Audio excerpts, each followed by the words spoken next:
后来乡亲啊讲，台南甲高雄，为昨尾暗4点开始到暗时8点，这个4呐，也就是闪电发生3000多解。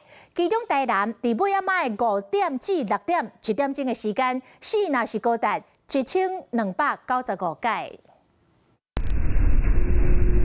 真济船银白色的信啊飞破天下，熊熊超光4个威胁。高雄地区昨尾暗民众下班登去厝的路下，翕到天顶的信啊，为徛家厝看出去，天顶闪闪烁烁。个人伫咧高雄西湾翕到，一边是雷光信啊，一边是日头落山，都亲像两个世界场面镜遐咧看。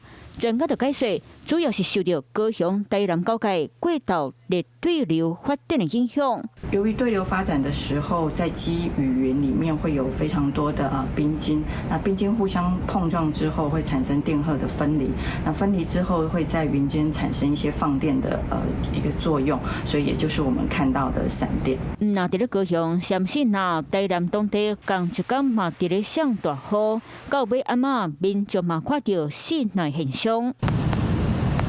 大雨直直落，信啊嘛伫咧天顶闪示。气象中心统计，台南、高雄一带15岁信啊，为下晡4点开始到暗时8点，拢总是3000多摆，其中5点到6点是上济摆，拢总有1295摆。 到民众真发现，先做敢若看到信啊雷公的声音煞真细声。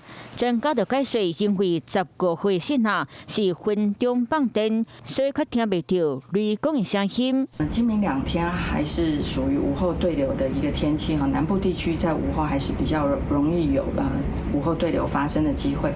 过道热对流造成南部地区真侪信啊，就亲像大型的灯光秀。不过嘛，提醒当地民众天气不稳定，可能会落大雨，出门在外雨伞罩咧会较安心。Hello， 我是蒋欣梅，想要抢先掌握最及时的新闻资讯吗？赶快订阅、按赞、开启小铃铛，锁定华视新闻 YouTube 频道。